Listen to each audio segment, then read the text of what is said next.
నమస్తే అండి, ఎలా ఉన్నారు అందరూ? బాగున్నారా? నేనైతే బాగున్నానండి. మీ అందరికీ అమ్మవారి ఆశీస్సులు ఎల్లప్పుడూ ఉండాలని కోరుకుంటూ, ఈ ఏకాదశి రోజున 2-3 పరిహారాలు మీరు చేసుకోవడం వల్ల అద్భుతమైన ఫలితాలను చూస్తారు. మరి ఆ పరిహారాలను ఏ రకంగా చేయాలి, ఎలాంటి ఫలితాలు కలుగుతాయి, ఎప్పుడు చేసుకోవాలి, ఏ రకంగా చేసుకోవాలి, ఇవన్నీ కూడా ప్రతి ఒక్కటి కూడా తెలుసుకుందామండి. దానికన్నా ముందు ఒక చిన్న రిక్వెస్ట్ మీ అందరికీ, వీడియోకి ఒక లైక్ ఇవ్వడం మర్చిపోకండి. ఇక సబ్స్క్రైబ్ కాకుండా ఎవరైనా ఉంటే మన ఛానల్ నుంచి నోటిఫికేషన్ మీకు తప్పకుండా రావాలంటే ఆల్ అనే ఆప్షన్ తప్పకుండా ఆన్లో పెట్టుకోండి. అలానే సబ్స్క్రైబ్ కండి. తొలి ఏకాదశి రోజున చేసుకునే పూజా విధానం గురించి కూడా ముందు వీడియోలో నేను చెప్పానండి. ఎవరైనా చూడని వారు ఉంటే ఒకసారి ఛానల్లోకి వెళ్ళి చూడండి. వీడియోని అయితే స్కిప్ చేయకుండా ఎండ్ వరకు చూడండి. సరేనండి, ఇక మనం మిగతా వివరాల్లోకి వెళదాము. ఈ ఏకాదశి రోజున చేసుకోబోయే ఈ చిన్న పరిహారాలు అనేవి ఖర్చు ఎక్కువగా పెట్టుకోకుండా చేసుకునేటివి. అద్భుతమైన శక్తి అయితే ఉంటుంది. ఈ పరిహారాన్ని చేయడం వల్ల చాలా వరకు మార్పులు కనిపిస్తాయి. ఇలాంటి పర్వదినాలు మనం వదులుకోకూడదండి. పర్వదినాల్లో ఖచ్చితంగా మనం పరిహారాలు చేసుకోవడం వల్ల మంచి ఫలితాలు ఉంటాయి. మీరైతే ఈ ఏకాదశి రోజున సూర్యోదయానికి ముందే నిద్రలేవండి. ఎప్పుడైనా ఏకాదశి పూజ అనేది ఉదయం పూట చేసుకోవాలి కాబట్టి తప్పకుండా ఉదయాన్నే లేచి తలారా స్నానం చేసుకోండి. ఇక స్నానాది కార్యక్రమాలు ముగించుకున్న తర్వాత మీ ఇంటి గుమ్మం దగ్గర గంగాజలం కానీ లేదంటే పసుపు కలిపిన నీళ్ళని కొద్దిగా గ్లాసులో నీళ్లు తీసుకుని దానిలో ఒక చిటికెడు పసుపు కలిపి ఆ నీటిని మీ ఇంటి గుమ్మం దగ్గర చల్లండి. కొద్దిగా నీటిని చల్లండి.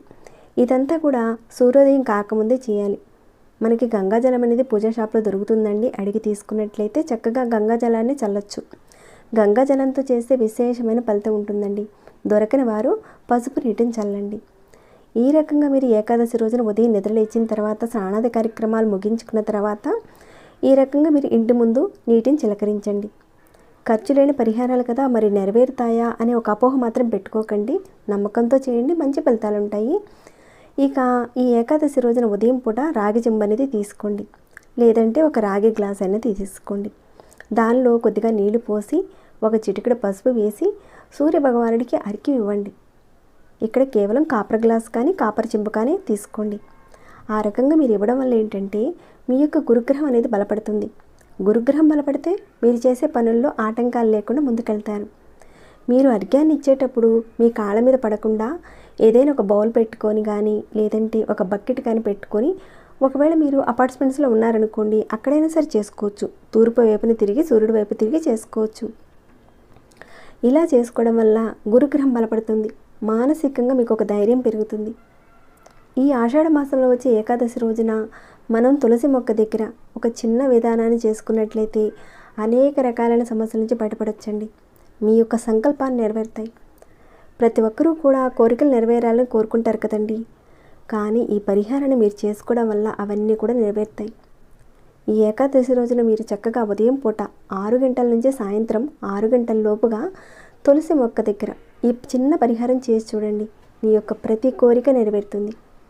మీలో ఎవరైతే ధన సమస్యల నుంచి బాధపడుతున్నారో ఈ ఆషాఢ ఏకాదశి రోజున ఖచ్చితంగా చేయండి. మీ సమస్యలు దూరం అవుతాయి. అప్పులు తీరడం లేదని బాధపడేవారు ఖచ్చితంగా అప్పులు తీరే మార్గాలు మీకు తెలుస్తాయి.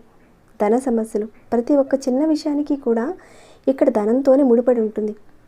ఎక్కువగా ఆర్థిక సమస్యలతో ఇబ్బంది పడుతుంటే ఆ ఇబ్బందుల సమస్యల నుంచి బయటపడాలంటే ఈ పరిహారాన్ని చేసుకోవాలి. ఎక్కువగా ఆర్థిక సమస్యలతో ఇబ్బంది పడుతుంటే ఈ పరిహారాన్ని చేసుకోండి. అయితే ఈ పరిహారాన్ని ఆడవారైనా మగవారైనా ఎవరైనా చేయొచ్చు. కానీ మీరు నెలసరి టైంలో మాత్రం చేయకండి. ఈ పరిహారాన్ని ఏకాదశి రోజున ఉదయం 6 గంటల నుంచి సాయంత్రం 6 గంటల లోపుగా చేయాలి. మీరు స్నానం చేసుకొని ఈ పరిహారాన్ని చేయాలి. అంటే మీరు ఎప్పుడు చేసినా, అంటే అది మధ్యాహ్నం చేసినా సాయంత్రం చేసినా స్నానం చేసుకున్న తర్వాత ఈ పరిహారం చేయాలి. మేము ఉదయం చేసామండి, మరి మేము సాయంత్రం చేద్దామనుకుంటున్నాము, అప్పుడు మళ్ళీ స్నానం చేయాలని మాత్రం అనకండి. మీరు ఎప్పుడు స్నానం చేసినా కానీ పరిహారానికి ముందైతే స్నానం చేసే పరిహారాన్ని చేయాలి. ముందైతే మీరు ఒక గ్లాసులో నీళ్లు తీసుకోండి. దానిలో ఒక చిటికెడు పంచదార కలపండి. కలిపిన తర్వాత ఆ నీటిని ఏదైతే మీరు ప్రతిరోజు తులసి చెట్టు దగ్గర పూజ చేసుకుంటారో తులసి మొక్కకు సమర్పించండి. అంటే ఖచ్చితంగా ఇక్కడ మీరు తులసి మొక్క దగ్గర దీపారాధన చేసి సమర్పించాలని మాత్రం చెప్పలేదండి. మీరు మామూలుగా ఈ పరిహారాన్ని ఉదయం నుంచి సాయంత్రం లోపుగా ఎప్పుడైనా చేసుకోవచ్చు. చాలా వరకు అందరూ కూడా ఉదయం సాయంత్రం వేళల్లో తులసి మొక్క దగ్గర దీపారాధన చేసి పూజ చేసుకుంటారు కదండి. కాబట్టి అప్పుడే ఈ పరిహారాన్ని అక్కడే చేసుకోండి. తర్వాత దండం పెట్టుకోండి. ఇక ఈ రోజున పొరపాటును కూడా మీరు తులసి మొక్కకున్న ఆకులు మాత్రం కొయ్యకండి. ఆ రకంగా నీళ్లు సమర్పించిన తర్వాత మీ మనసులో ఉన్న సమస్యలు, నిత్య జీవితంలో ఎదుర్కొంటున్న సమస్యలు, మీ యొక్క కోరికలు అన్నీ కూడా నెరవేరాలని కోరుకోండి. తర్వాత చేసిన తర్వాత మీరు ఒక రూపాయి బిళ్ళని, ఇలాంటి ఒక రూపాయి బిళ్ళని తీసుకోండి. తీసుకొని ఈ తులసి చెట్టు మొదట్లు ఇక్కడ ఉన్న మట్టిలో పాతి పెట్టండి.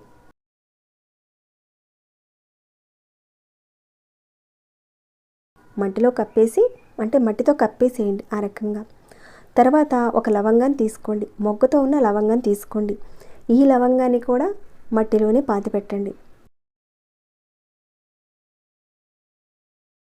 ఇప్పుడు తులసి మొక్కలో ఉన్న మట్టిని మీ ఉంగరపు వేలుతో అలా తీసుకొని బొట్టుగా మీ నుదుటను పెట్టుకోండి. ఇక మీ ఇంట్లో ఎంతమంది కుటుంబ సభ్యులు ఉన్నారో వారందరూ కూడా, అంటే మీ ఇంట్లో ఎంతమంది ఉంటే వారందరికీ కూడా బొట్టుగా పెట్టుకోమని చెప్పండి. తులసి మొక్క మొదట్లో ఉన్న మట్టి మీకున్న సమస్యల నుంచి మీరు బయటపడేలా చేస్తుంది. ఆ రకంగా పెట్టిన తర్వాత ఆ రూపాయి బిళ్ళని పెట్టేశారు. ఎప్పుడైతే మీ యొక్క సమస్యల నుంచి మీరు బయటపడ్డారో అప్పుడు మీరు ఆ పాతి పెట్టిన ఆ రూపాయి బిళ్ళని మీరు తీసి దేవాలయం హుండీలో వేసేయండి. అంటే అది ఏ దేవుడు గుడి హుండీ అయినా పర్వాలేదండి. మీకు దగ్గరలో ఏదైనా గుడి ఉంటే కనుక అక్కడికి వెళ్ళి హుండీలో వేసేయండి. ఇక మీరు లవంగాన్ని పెట్టారు కదండి, ఆ లవంగాన్ని మీరు అస్సలు తీయనవసరం లేదు, అలానే ఉంచేసేయండి అక్కడ. ఈ పరిహారం చేసిన కొద్ది రోజుల్లోనే మీకు మార్పులు అయితే ఖచ్చితంగా కనపడతాయి. మీకు మార్పు వచ్చి మీ యొక్క సమస్య తీరిన తర్వాత అప్పుడు ఆ రూపాయి బిళ్ళని దగ్గరలో ఏదైనా గుడి ఉంటే కనుక గుడి హుండీలో వేసేయండి. తర్వాత మరొక పరిహారం ఉందండి, ఏకాదశి రోజున చేయవలసింది. ఏకాదశి రోజున మీరు ఉదయం అయినా పర్వాలేదు, సాయంత్రం అయినా పర్వాలేదండి. మీ ఇంట్లో మారేడు చెట్టు ఉందనుకోండి, అక్కడ ఏం చేస్తారంటే ఒక మట్టి ప్రమిదలో ఎర్రటి ఒత్తులు వేసి దీపారాధన చేయండి. అలా చేయడం వల్ల లక్ష్మీ ప్రాప్తి కలుగుతుంది. లక్ష్మీ ప్రసన్నత అనేది మీకు కలుగుతుంది. మీరు ప్రతి ఏకాదశికి కూడా మారేడు చెట్టు దగ్గర చక్కగా ప్రమిది పెట్టి ఎర్రటి ఒత్తులు వేసి వెలిగించడం అనేది ఒక అలవాటుగా చేసుకోండి. ప్రతి ఏకాదశికి ఈ రకంగా మీరు చేశారనుకోండి, చాలా అద్భుతమైన ఫలితాలు ఉంటాయి. ఎందుకంటే ఇక్కడ మారేడు చెట్టు అంటేనే లక్ష్మీ అమ్మవారి స్వరూపం.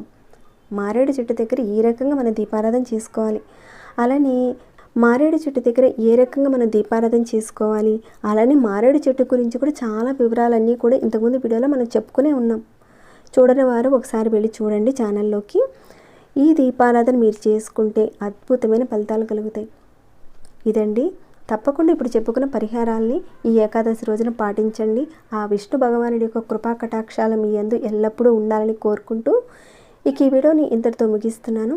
ఇంకేమైనా డౌట్స్ ఉంటే కనుక అడగండి, తప్పకుండా రిప్లై ఇస్తాను.